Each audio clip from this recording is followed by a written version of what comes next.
Welcome to own channel wealth growth. तो friends, कल sunsets की एक्सपायरी है, कल फ्राइडे है। तो यहाँ पे मैंने सनसेट का चार्ट लगा के रखा है। यहाँ पे हमने 5 मिनट का टाइम फ्रेम लगा के रखा है। तो जैसे कि हमें पता है कि मार्केट के अंदर एक शानदार तेजी हमें देखने को मिल रही है। देखिए, जब भी इस तरह से मार्केट जब बढ़ती है ना, तो बहुत सारे लोगों इसके अपोजिट सोचना शुरू करते हैं। मतलब उनके दिमाग में क्या होता है, इतना बढ़ रही है तो आइए पुट ले लो। जैसे ही रेड कैंडल पर दिखती है, पुट लेने की कोशिश करते हैं। जैसे रेड कैंडल दिखी, पुट लेने की कोशिश है, मार्केट बढ़ती चल जाती है, मार्केट बढ़ती चल जाती है। मार्केट कंटिन्यू यहाँ से यहाँ तक बढ़ती चली आई है। और बहुत सारे लोगों ने प्रॉफिट कमाया है और बहुत सारे लोगों ने यहाँ पे लॉस भी किया है। लॉस करने की वजह क्या होती है, उनको लगता है इसकी वजह से लॉस किया है। उन वो अगर हमेशा मार्केट में आपको क्या लगता है वो जरूरी नहीं होता है। मार्केट क्या कहती है ये बहुत ज्यादा जरूरी है। इसलिए हमेशा मार्केट की सुननी है, खुद की नहीं सुननी है।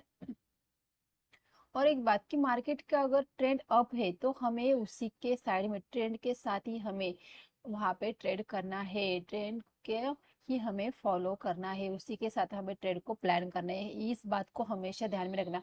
मार्केट को देखते तो मार्केट फिलहाल बुलिश मार्केट देखने को मिले तो हमें हमेशा बुलिश ट्रेड ही ढूंढनी है, ना कि बियरिश ट्रेड ढूंढनी है। बहुत सारे लोग यही गलती करती है, बुलिश मार्केट के अंदर आयो, इतनी मार्केट बढ़ी तो चलो यहाँ पे पुट लेते, चलो पुट लेते। तो ये गलती बिल्कुल नहीं करनी है। मार्केट अगर कह रही है कि मैं बढ़ रही हूँ तो हमें कॉल की ही अपॉर्चुनिटी ढूंढने की कोशिश करनी है। तो इस बात का हमेशा ध्यान रखा। मार्केट बहुत ज्यादा स्ट्रांग है। अगर आप देखोगे, मार्केट यहाँ से बड़ी गैप ओवर है, यहाँ पे बड़ी मार्केट ने अपने प्रीवियस हाई से ही मार्केट यहाँ से लौट गई, फिर मार्केट अपने प्रीवियस हाई से ही लौट गई। तो मार्केट कंटिन्यूली यहाँ पर अगर देखेंगे तो यहाँ पर भी मार्केट अपने प्रीवियस हाई से ही यहाँ पे लौटी है। तो मार्केट का ये एक बहुत बड़ा साइन है कि अगर मार्केट स्ट्रांग रहती है तो मार्केट अपने प्रीवियस हाई को भी नहीं ब्रेक करती है। तो देखिए, यहाँ से मार्केट ने अपने प्रीवियस डे के हाई को बिल्कुल भी नहीं ब्रेक किया है। अभी देखिए, मार्केट कंटिन्यूली यहाँ पे 4-5 दिन से मार्केट के अंदर एक रैली हो गई है। तो ये जो रैली आई है, ये न्यूज के चलते भी आई है, जैसे इलेक्शन का जो इम्पैक्ट था उसके चलते भी आई है। दूसरी बात देखिए, सिर्फ न्यूज के चलते कुछ नहीं होता है। देखिए, चार्ट में भी इन चीजों को शो कर है। चार्ट पहले से ही स्ट्रांग था, चार्ट के अंदर एक ब्रेकआउट नजर आ रहा था। अगर हम आ जाते अगर डेली चार्ट के ऊपर, तो अगर आपको यहाँ पे देखने को मिलेगा, देखिए चार्ट यहाँ पे ब्रेकआउट पे ही खड़ा था। बस एक न्यूज की एक पुश की जरूरत होती है ब्रिज से ब्रेकआउट होने के लिए। पर डेफिनेटली इलेक्शन एक न्यूज थी जो यहाँ पे ब्रेकआउट किया है। तो क्या ये ब्रेकआउट सस्टेन करेगा? तो बहुत कम चांसेस है, बहुत कम चांसेस है इस ब्रेकआउट को सस्टेन करने की। अभी बहुत कम चांसेस क्यों है? क्योंकि देखिए, ये जो मार्केट गई है, अगर यहाँ पे रुकती 2 दिन फिर ब्रेकआउट कर लेती तो ये सस्टेनेबल ब्रेकआउट हम इसे कह लेते। लेकिन यहाँ पे मार्केट ने बिल्कुल भी नहीं रोका है। मार्केट ने यहाँ पे जहाँ पे ब्रेकआउट था वहीं पे मार्केट ने बहुत बड़ा गैप क्रिएट करके रखा है। तो मार्केट को इतना बड़ा यहाँ पे गैप क्रिएट किया है, तो मार्केट कोशिश जरूर करेगी कि फिर इस गैप को फिल करेगी। अभी ये गैप कब फिल होगा, नोबडी नोज। तो ये गैप फिल होगा, ये दिमाग में बिल्कुल अपने माइंड को बिल्कुल भी बायस नहीं करेंगे भाई इतनी बड़ी है तो इसने कहा कि अब गिरेगी, ये मार्केट इतने सस्टेनेबल, बिल्कुल भी नहीं। इन चीजों का सिर्फ हम एनालिसिस कर रहे हैं, सिर्फ हम प्रिडिक्ट कर रहे हैं कि ऐसा हो सकता है। प्रीवियस एक हिस्ट्री, प्रीवियस चार्ट के बेसिस पे हम चीजों को नोटिस करते हैं और एनालिसिस करने की कोशिश करते हैं। तो बिल्कुल भी दिमाग में यही चीज को नहीं बिठाना है। अगर मार्केट चाहिए ना तो यही से और भी बढ़ सकती है। मार्केट हम सबसे ऊपर है, तो सिर्फ हम एनालिसिस करने की कोशिश करें थे ये जो ब्रेकआउट हुआ है ये सस्टेनेबल नहीं रहेगा। अगर सस्टेनेबल रहना भी पड़ेगा, फिर भी मार्केट को एक बार रिटेस्ट करने को नीचे आना ही पड़ेगा। जब मार्केट रिटेस्ट करने को नीचे आएगी तो डेफिनेटली ये गैप फिल करेगी। तो वो गैप कब फिल होगा, तो मार्केट हमें बताएगी कि हमें चार्ट के ऊपर उन चीजों को यहाँ पे शो हो जाएगी। फिलहाल भी ये जो रेड कैंडल बनी है, ये वो रेड कैंडल हमें यहाँ पे नेगेटिव का साइन नहीं देती है। क्यों नहीं देती? क्योंकि देखिए, कल के लो को भी मार्केट ने यहाँ पे, कल के लो के नीचे मार्केट आई जरूर है, लेकिन मार्केट की क्लोजिंग कल की क्लोजिंग के आसपास ही हुई है। तो मार्केट फिलहाल भी हमें वीक नहीं लग रही है। मार्केट पॉज ले रही है, हम इसे पॉज भी कह सकते कि मार्केट ने पॉज लिया है। अब ये पॉज ले तो मार्केट नीचे की तरफ ब्रेक करेगी या ऊपर की तरफ बढ़ेगी, ब्रेक करेगी, ये देखने वाली चीज रहेगी। तो आइए हम 5 मिनट के चार्ट पे चलते। तो कल एक्सपायरी, ध्यान रखें एक्सपायरी के दिन ही अगर आपने 5-4 दिन से अगर यहाँ पे जो रैली हुई इसमें अगर अच्छा खासा प्रॉफिट कमाए हैं, तो देखिए एक्सपायरी के दिन ही बहुत सारे लोग लॉस करते हैं, तो ये चीज़ कभी नहीं करनी है। अगर अच्छा खासा प्रॉफिट किया है तो 1-2 दिन आपको ब्रेक भी लेना चाहिए मार्केट के अंदर। तो देखिए कल मार्केट ने यहाँ पे काम कर, जब बिल्कुल आज ही मार्केट एक नया रेंज के अंदर यहाँ पे फंसी हुई नजर आ रही है, एक बॉक्स के अंदर मार्केट यहाँ पे फंसी हुई नजर आ रही है। अगर इस बॉक्स की रेंज देगी कि ऊपर की तरफ मार्केट 69,750, ये ऊपर का हाई है। नीचे का अगर लो देखते हैं तो 69,000, अगर हम यहाँ पे देखेंगे 320, मतलब ऑलमोस्ट ये 500 पॉइंट के आसपास की यहाँ पे रेंज हमें देखने को मिल रही है।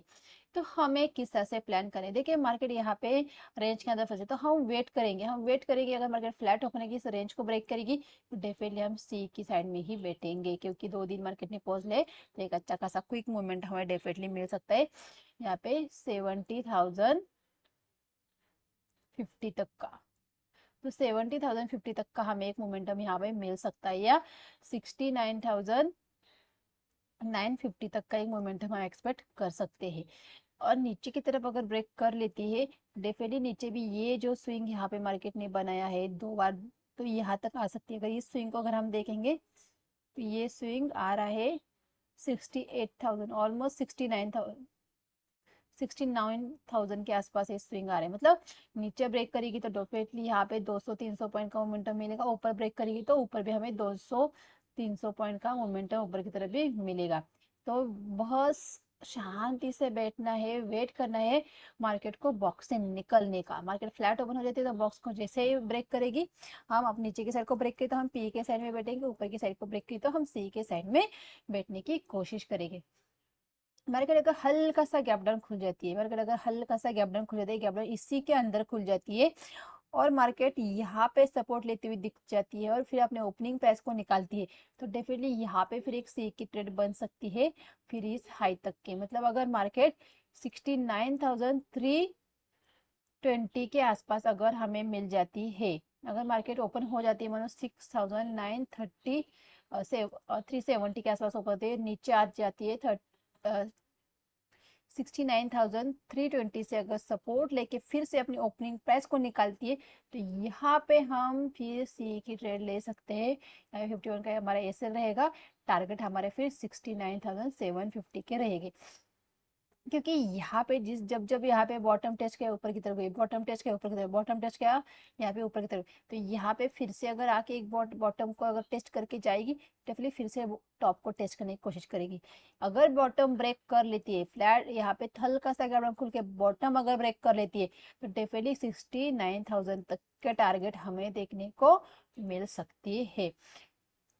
ऊपर की तरफ भी सिमिलर, अगर मार्केट अगर यहाँ पे फ्लैट ओपन हो, हल्का सा गैप ओपन हो जाती है और इसे ब्रेक कर लेते हैं, डेफिनेटली सी के पोजीशन में हम बैठ सकते हैं। और अगर यहाँ से अगर ऊपर जाके रेजिस्टेंस खा के फिर से अगर नीचे आ जाती है, ओपनिंग ब्रेक को ब्रेक कर लेते तो फिर से यहाँ पे हम पी की पोजीशन ले सकते हैं यहाँ तक। मतलब इस बॉक्स के अंदर अगर ट्रेड करना है मार्केट को, इस बॉक्स के अंदर अगर ट्रेड करना है तो इस लेवल के आसपास डेफिनेटली हम एक बार पी की पोजीशन लेने की कोशिश करेंगे और इस लेवल के आसपास हम डेफिनेटली एक बार सी की पोजीशन लेना चाहेंगे बॉक्स के अंदर। यहाँ पे हम ट्रेड करने के, अगर मार्केट इस बॉक्स के अंदर फंसी रहती है तो, और इस बॉक्स से निकलती है तो डेफिनेटली ऊपर की तरफ सी, नीचे की तरफ पी। तो कल 2 दिन मार्केट एक रेंज के अंदर रहे ये, तो कल हमें एक ट्रेड मिल सकती है। और भले आप कल भी अगर मार्केट इस रेंज के अंदर अगर रह जाती है, फिर भी हमें एक अप साइड में और डाउन साइड में एक ट्रेड तो हम यहाँ पे डेफिनेटली प्लान कर सकते हैं, एक ट्रेड हमें मिलने के चांसेस यहाँ पे लग रहे हैं। बस आपको शांति से बैठ के अपने ट्रेड का वेट करना है और फिर ट्रेड करना है। अगर आपने अगर किसी ट्रेड को प्लान किया है, अगर वो मतलब हमने यहाँ पे मार्केट फ्लैट ओपन होगी और हम सोच रहे हैं कि मार्केट नीचे आई इसे ब्रेक करे, मार्केट यहाँ पे ब्रेक ही नहीं किया, मार्केट यहीं पे ट्रेड कर रही है, तो फिर क्या करेंगे, हम अवॉइड करेंगे। क्यों? हमने प्लान क्या किया था, इसके नीचे हम पी की पोजीशन लेंगे, मार्केट इसके नीचे आई बिल्कुल नहीं। हमारा ट्रेड एग्जीक्यूट हुआ नहीं हुआ, तो हमें ट्रेड करना चाहिए? बिल्कुल भी नहीं करना चाहिए। तो देखिए ट्रेड को अवॉइड करना भी सीखिए, बहुत ज़रूरी है। अगर हमारे ट्रेड जिस तरह से हमने प्लान किए है बिल्कुल उसी तरह से एग्जीक्यूट होता है, बहुत अच्छी बात है। नहीं होता है फिर भी बहुत अच्छी बात है। हम लॉस से तो बचे, प्रॉफिट होना न होना अलग बात है, हमें सबसे पहले लॉस से बचना आना चाहिए। तो इसीलिए हमेशा एक सेटअप के साथ, एक अच्छे खासे प्लान के साथ ही ट्रेड करना चाहिए। तो गाइस वीडियो अच्छा लगा तो वीडियो को लाइक, चैनल को जरूर सब्सक्राइब कीजिए। Thank you.